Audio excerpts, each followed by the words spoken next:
were you doing? You were dancing?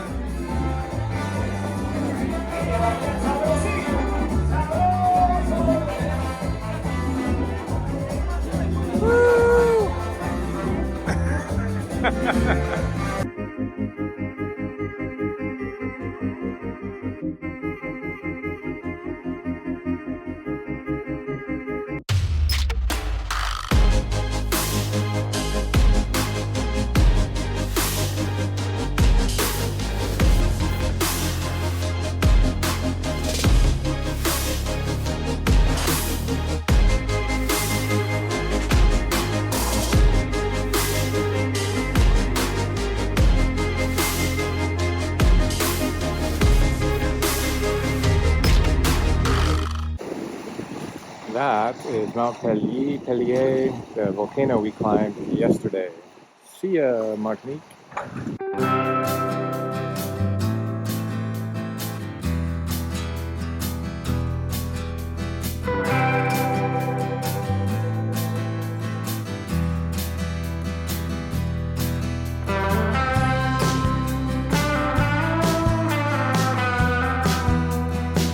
We lost all our lures, so I'm trying this saltwater steel hook thing. We happen to have in our collection. Thank you, Dad, for the gift. And we got a couple of these flying fish down here. So I'm going to hook it through the top of the head and out the mouth.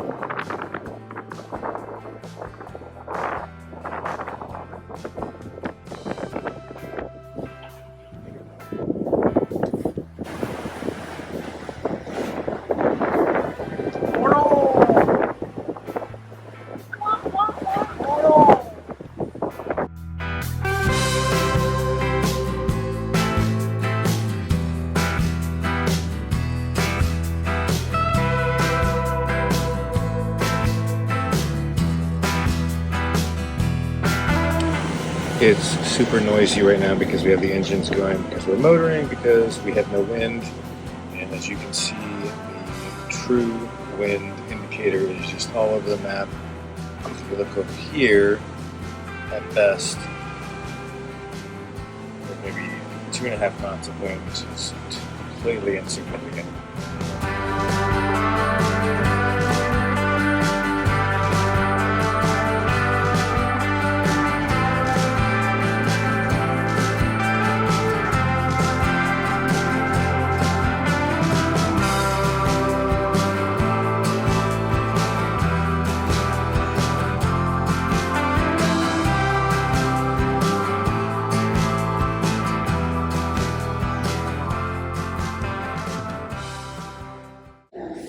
Here we are again in St. Maarten doing immigration. We're really excited to be off the boat and to be able to sleep at night and not do shift work. Yes.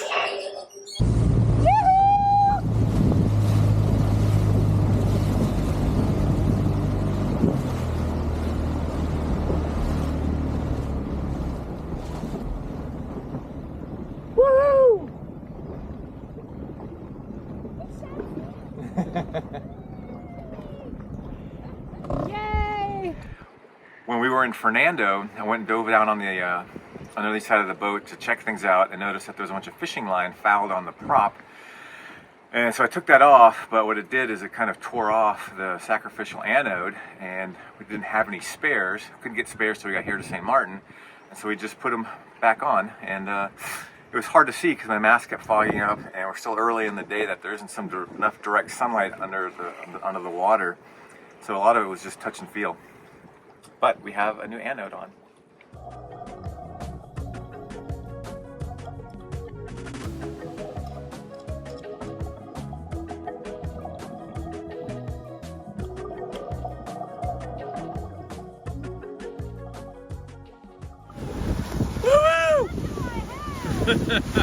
Hello, hello.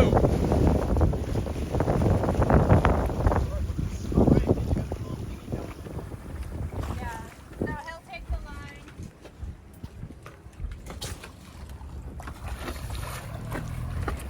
A little wet. Just a little bit wet. Got it, thank you. Is it? Oh, actually, Emily, if you can grab the handle, we can Cool. Look how light they packed. That's awesome. All right, pass bags up.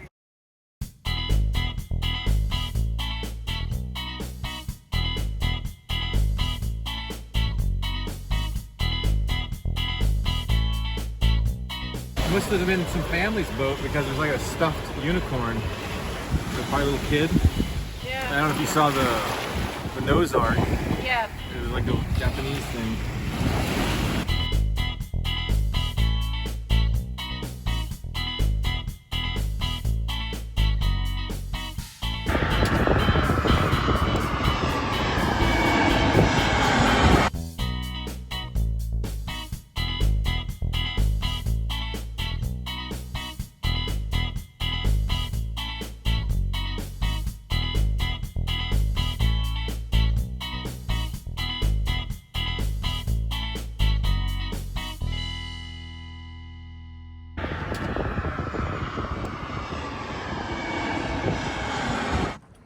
When we arrived in St. Martin and dove on our anchor, I noticed a ton of conch shells underneath our boat. And so since we were already diving down, I thought what a great opportunity to go grab those. And in hindsight, I wish I had brought a bag so I could have carried up more. So look at these things, and you can see the little critters inside. So we're gonna try to make conch fritters for breakfast today. So we went diving earlier to put the anodes back onto the one sail drive, and while we were down there, Ann noticed a bunch of conch shells and picked some up. And this will be my first attempt to get that sucker out of there. So here we go. So watching YouTube, you have these row of rings, horns, and you're supposed to come just past the second row and thump it, and that's where he is attached inside his shell. So as if you were to lay him flat, I guess it would be right about here. All right, looks like I got through. Slime coming out. And once you're through, it's supposed to take just a butter knife, so it's not too sharp. I need to make the hole a little bigger.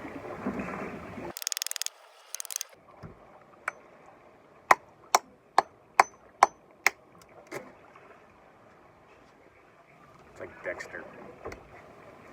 So then the next piece, I don't know if I got it, but the next piece is you gotta dig in there to get that claw out, and then that's how you're supposed to pull him out. He is nice and tight in there because he's not happy. I got his claw, and there he is.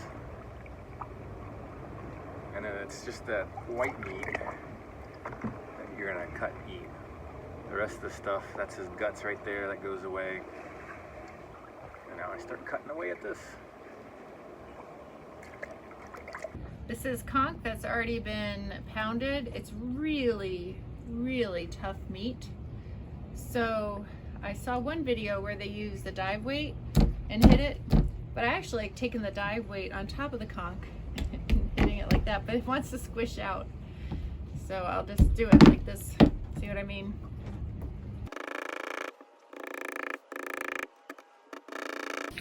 So I made a batter of sorts with panko and some seasoning, and I heated up some coconut oil.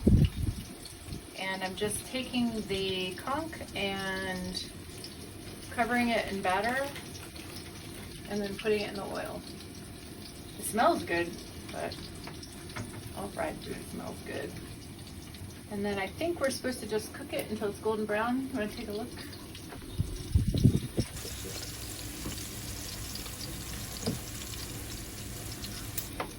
Dennis, what do you think?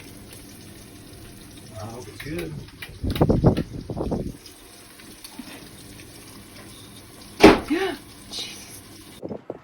I made a little bit of aioli sauce with some mayo, garlic chili sauce, and tomato what do they call it? Tomato sauce, basically ketchup from South Africa. And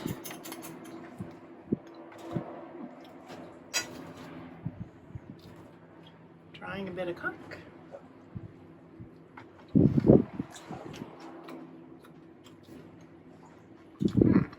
That makes it. Thank you. Good? Mm-hmm. Alright. That's It's much a bit better. chewy. Yeah, it's a little chewy. Because it's like calamari. Mm-hmm. You need to beat your meat longer. Sure. Hey, it looks like you're using the cooler as a cooler, Yeah. not just a bag holder. What's going on? We have to defrost our freezer because it's a big block of ice. And it's the first chance that we've had to do that. I think we put these in our water bottles. Yeah.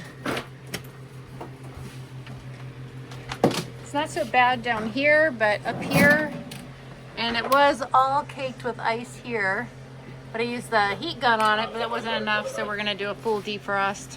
We were investigating why our fridge freezers were needing to be defrosted, and we were pulling off this back panel, and this is what we found. It's just a bunch of masking tape that they had put on to paint something, but they didn't remove it, and so it's basically blocking the vent area. Oh, there's a little bit more in that far corner there, yeah. So that, we might have a very simple solution. We were thinking about taking this apart and adding more insulation, which we might still do. Yeah, you see that piece there? Yeah, that's fine. I can't really get it, but it's just on the corner. Yeah, But that, that might solve our problem. yeah. What? How does it feel to have dinged Gotbo? I haven't seen it yet, so I don't know. But I felt it. Yeah. It was a good thump. Yep. All for nothing too, because we had no work done there. I know. Yep. Yep, but we're out.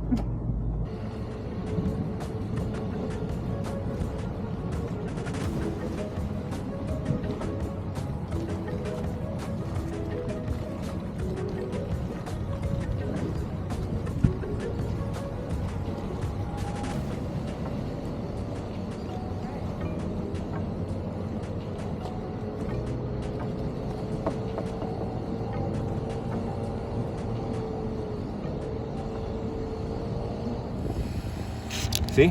Okay, it's full. Coming up. All right, I got it. Yeah. Yep, okay. And then go take a picture of that gauge. This, even when it's a full tank, always reads the port side at 86%. It's been that way since we got our boat.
So we have a dinghy lock, but it's just this big 30-foot chain cable that's just laying all over the dinghy, gets all over everywhere. But our dinghy also has a false bottom that the fuel line runs to. So my idea is I'm going to take my hole saw, not this one, but a hole saw, drill a hole, put this pipe fitting through, and then down to the false floor, run that cable through. So all you have is just that little piece sticking out that you take out and lock your dinghy to, and then the back end will be locked to the dinghy itself. So I just drilled a hole in our dinghy, and I'm going to put that plumbing fitting through there, and then that's also where the security cord cable is going to go onto the floor, and I'll secure it down there, and then that way it's not all over the floor. So trying to see if this will fit that eye of the cable. So you're using the Dremel to... Yeah, to dig out a little channel, because the cable eye is like 4 millimeters and this hole is like 3 millimeters. But I have enough here that I can braid that away. Don't think you mean millimeters, because that's like ring size. That's just what I remember. Oh, 4 for the centimeters, difference? maybe 4. No, I don't know. Yeah. Whatever. So, try them again.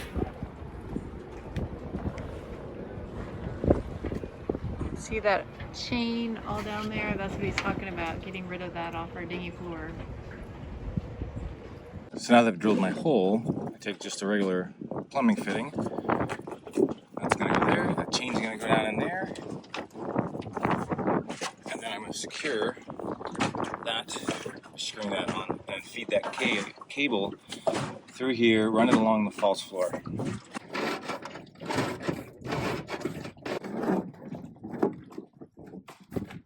Alright, cable's all the way in, and there's the finishing touch.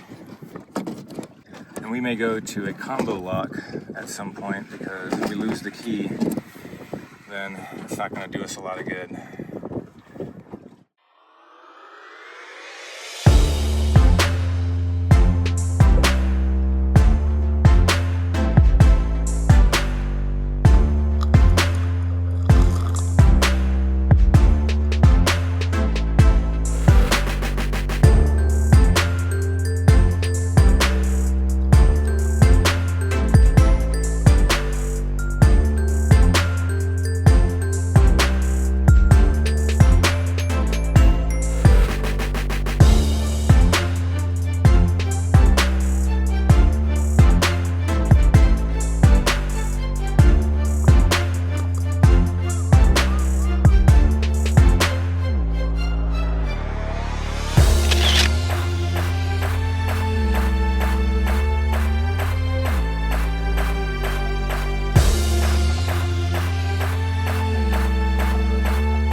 Chassis. You're on camera, William. I know. No That's why I'm trying to look cool. That one. Near Between the end? 2 beer bottles. Got it.